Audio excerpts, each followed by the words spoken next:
Hello friends, ఈ రోజు మనం జావా స్క్రిప్ట్ లో ఆపరేటర్స్ గురించి తెలుసుకోబోతున్నాం. సో ఈ వీడియోలో each and every operator with example తో ఎక్స్ప్లెయిన్ చేశాను. సో వీడియోని లాస్ట్ వరకు స్కిప్ చేయకుండా చూడండి. వీడియో నచ్చినట్లయితే లైక్ చేయండి. జావా స్క్రిప్ట్ నేర్చుకున్న మీ ఫ్రెండ్స్ అందరికి వీడియోని ఖచ్చితంగా షేర్ చేయండి. Don't forget to hit the subscribe button. Without any delay, let's get into the video.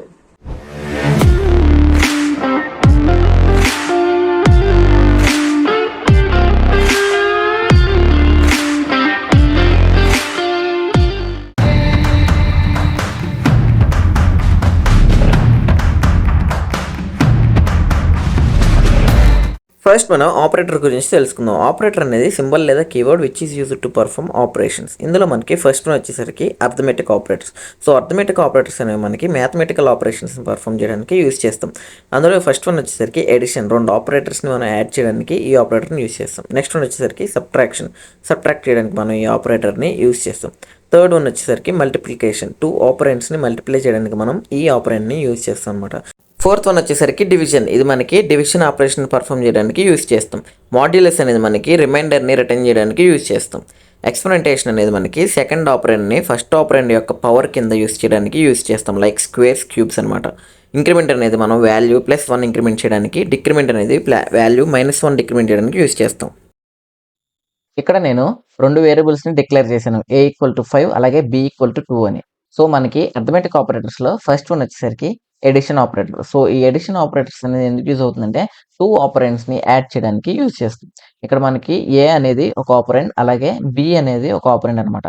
So ఈ 5 + 2 అంటే మనం ఎడిషన్ ఆపరేటర్ యూజ్ చేసి ఈ రెండు ఆపరెంట్స్ని యాడ్ చేస్తే మనకి వాల్యూ ఎంత 7. ఓకే, నెక్స్ట్ వన్ వచ్చేసరికి subtraction operator. So subtraction operator ఏం చేస్తుంది అంటే మనకి సబ్ట్రాక్ట్ చేయడానికి యూజ్ చేస్తాం. సో 5 - 2 ఎంత 3. సో నెక్స్ట్ వన్ వచ్చేసరికి మల్టిప్లికేషన్ ఆపరేటర్. సో ఈ మల్టిప్లికేషన్ ఆపరేటర్ ఎందుకు యూజ్ అయ్యింది, మనకి టూ ఆపరెంట్స్ని మల్టిప్లై చేయడానికి యూజ్ చేస్తాం. సో 5 × 2 10. నెక్స్ట్ వన్ వచ్చేసరికి డివిజన్ ఆపరేటర్. సో ఇది మనకి డివిజన్ ఆపరేషన్స్ పర్ఫామ్ చేయడానికి యూజ్ చేస్తాం. సో 5/2 ఎంత 2.5. Okay, so modulus. సో ఈ మాడ్యులస్ అనేది ఎందుకు యూజ్ అవుతుందంటే మనకి రిమైండర్ని రిటర్న్ చేయడానికి యూజ్ అవుతుంది. సో 5/2 చేసినప్పుడు మనకి రిమైండర్ ఎంత 1. సో చూసారు కదా, మనకి వాల్యూ అనేది 1 వచ్చింది. అలాగే ఇది ఎక్స్పెరిమెంటేషన్ ఆపరేటర్.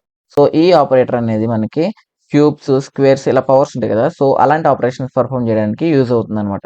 ఫర్ ఎగ్జాంపుల్ మనకి ఇక్కడ ఒక ఆపరెంట్ ఎంత 5 అలాగే ఇంకో ఆపరెంట్ ఎంత బి ఆపరెంట్ 2 అనమాట. సో మనకి 5 ఎక్స్పెరిమెంటేషన్ ఆపరేటర్ 2 అంటే మనకి ఎలా అంటే ఇది సిమిలర్ టు ద 5² అనమాట. ఓకే, నెక్స్ట్ వన్ వచ్చేసరికి ఇంక్రిమెంట్ ఆపరేటర్. సో మనకి ఇంక్రిమెంట్ ఆపరేటర్ అనేది ఉన్న వాల్యూకి +1 యాడ్ చేయడానికి యూజ్ అవుతుంది. ఓకే, మనకి ఏ యొక్క వాల్యూ ఎంత 5. సో ముందు మనం ఈ ఇంక్రిమెంట్ ఆపరేటర్ యూజ్ చేసాం కాబట్టి మనకి ఆన్సర్ అనేది 6 వచ్చింది, ఎందుకంటే 5 + 1 6 కాబట్టి. ఆపరేటర్లో మనకి సెకండ్ వన్ వచ్చేసరికి assignment operators. So assignment operators అని మనం వేరియబుల్కి వాల్యూస్ని అసైన్ చేయడానికి యూజ్ చేస్తాం. ఇందులో మనకి first assignment, addition assignment, subtraction assignment, multiplication assignment, అలాగే మనకి డివిజన్ అసైన్మెంట్, అలాగే మాడ్యులస్ అసైన్మెంట్, ఎక్స్పోనెంటేషన్ అసైన్మెంట్ అని డిఫరెంట్ టైప్స్ ఆఫ్ ఆపరేటర్స్ ఉన్నాయి. అసైన్మెంట్ ఆపరేటర్స్ ఫర్ ఎగ్జాంపుల్ ఇక్కడ నేను ఏ అనే ఒక వేరియబుల్ డిక్లేర్ చేశాను, దానికి 5 అనే వాల్యూని అసైన్ చేశాను. సో ఇక్కడ నేను 5 అనే వాల్యూని అసైన్ చేయడానికి ఇక్కడ నేను అసైన్మెంట్ ఆపరేటర్ని యూజ్ చేశాను అనమాట. సో ఈ అసైన్మెంట్ ఆపరేటర్ ఏంటి, =. ఓకే, అలాగే నెక్స్ట్ వన్ వచ్చేసరికి addition assignment operator. So addition assignment operator అంటే ఏంటంటే ఇక్కడ a + 5 ఉంది కదా, సో ఇది మనకి ఎడిషన్ అసైన్మెంట్ ఆపరేటర్ అనమాట. సో దీన్ని మనం ఎలా రాయొచ్చు అంటే, సో a + 5 ఉంది కదా, సో దీన్ని మనం a = a+5 అని రాస్తాం అనమాట. సో ఏం చేస్తున్నాం అంటే ఇక్కడ మనం a అనే వేరియబుల్కి ఆల్రెడీ a నుంచి వచ్చిన వాల్యూతో +5 యాడ్ చేస్తాం. ఓకే, ఇక్కడ మనకి ఏ వాల్యూ ఎంత 5. సో 5 + 5 10. సో a యొక్క వాల్యూ 5 నుంచి 10కి అప్డేట్ చేసాం అనమాట. ఓకేనా, ఓకే. సో నెక్స్ట్ వన్ వచ్చేసరికి a - 3.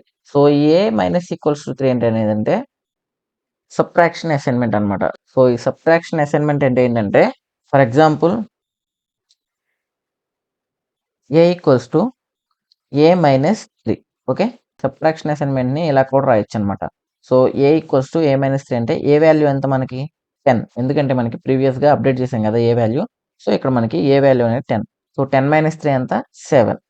అలాగే మనకి ఈ మల్టిప్లికేషన్ అసైన్మెంట్, అలాగే డివిజన్ అసైన్మెంట్, మాడ్యుల్ అసైన్మెంట్, అలాగే ఎక్స్పోనెంటేషన్ అసైన్మెంట్. కంపారిజన్ ఆపరేటర్స్ అనేవి మనకి టూ వాల్యూస్ని కంపేర్ చేయడానికి యూస్ చేస్తాం. Equal to, strict equal to, not equal to, strict not equals to, అలాగే greater than or equal to, less than or equal to అని different types of comparison operators ఉన్నాయి. ఇక్కడ నేను 2 వేరియబుల్స్ డిక్లేర్ చేశాను, a and b అని. So ఏకి value వచ్చేసరికి number 8, అలాగే బికి వాల్యూ వచ్చేసరికి స్ట్రింగ్ 8 అనమాట. సో ఈ ఈక్వల్ టు ఆపరేటర్ ఏం చేస్తుందంటే ఈ రెండింటి యొక్క వాల్యూస్ ఈక్వలా కాదా అని చెక్ చేస్తుంది. సో ఏ యొక్క వాల్యూ 8, అలాగే బి యొక్క వాల్యూ కూడా 8. సో మనకి ట్రూ అనేది రిటర్న్ చేస్తుంది అనమాట. అలాగే నెక్స్ట్ వచ్చేసరికి స్ట్రిక్ట్ ఈక్వల్ టు. సో ఈ స్ట్రిక్ట్ ఈక్వల్ టు అనేది మనకి వాల్యూతో పాటు డేటా టైప్ను కూడా చెక్ చేస్తుంది. ఇక్కడ మనకి ఏ వేరియబుల్ యొక్క డేటా టైప్ ఏంటి, నంబర్, అలాగే బి వేరియబుల్ యొక్క డేటా టైప్ ఏంటి, స్ట్రింగ్ అనమాట. సో వాల్యూస్ ఒకటే అయినా డేటా టైప్స్ డిఫరెంట్ కాబట్టి మనకి ఇక్కడ ఫాల్స్ అనేది వచ్చింది. నెక్స్ట్ మనం సి అలాగే డి అని ఇంకొక 2 వేరియబుల్స్ ని డిక్లేర్ చేశాను. So c not equals to d. So మనకి 5 అనేది నాట్ ఈక్వల్ టు 3 కాబట్టి మనకి ఇక్కడ ట్రూ అనేది వచ్చింది. Okay, so next strict not equal to కూడా మనకి వాల్యూస్ తో పాటు డేటా టైప్ ని కూడా చెక్ చేస్తుంది అనమాట. ఓకేనా, సో అందుకే మనకి ఇక్కడ ట్రూ అనేది వచ్చింది. సో నెక్స్ట్ వచ్చేసరికి గ్రేటర్ దాన్. సో 5 అనేది గ్రేటర్ దాన్ 3 కాబట్టి మనకి ట్రూ అనేది వచ్చింది. నెక్స్ట్ వచ్చేసరికి greater than equal to. Okay, మనకి 5 అనేది 3 కన్నా పెద్దదే, greater than or equal to అనమాట. సో పెద్దదైనా అవ్వచ్చు లేదా సేమ్ అన్నా అవ్వాలన్నమాట వాల్యూ అనేది. సో మనకి ఇక్కడ 5 అనేది 3 కన్నా పెద్దది కాబట్టి ట్రూ అనేది వచ్చింది. ఓకే, నెక్స్ట్ వన్ వచ్చేసరికి లెస్ దాన్. సో 5 అనేది లెస్ దాన్ 3 కాదు కాబట్టి మనకి ఇక్కడ ఫాల్స్ అనేది వచ్చింది.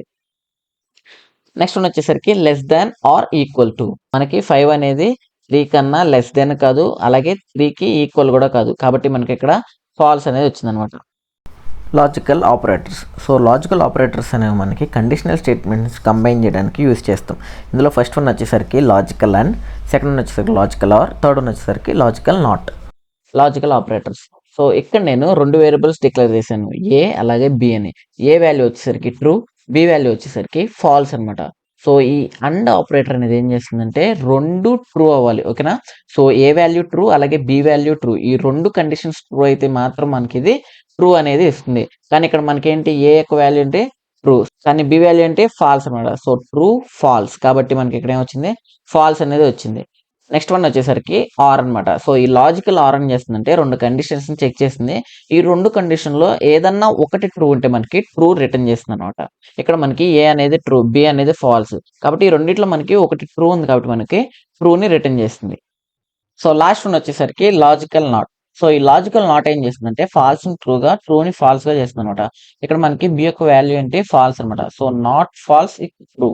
ఓకే, ఇక్కడ మనం ఏ చేంజ్ చేస్తున్నాం చూసారు కదా, మనకి ట్రూ వాల్యూ ఏమైంది, ఫాల్స్ అయింది. ఇవి మనకి జావాస్క్రిప్ట్ లో ఉన్న లాజికల్ ఆపరేటర్స్. లాస్ట్ వన్ వచ్చేసరికి bitwise operator. So bitwise operators అనేవి use to perform bit level operations. First one వచ్చేసరికి అండ్, సెకండ్ వన్ వచ్చేసరికి or, XOR, not, left shift, right shift, అలాగే మనకి zero fill right shift అని different types ఉన్నాయి.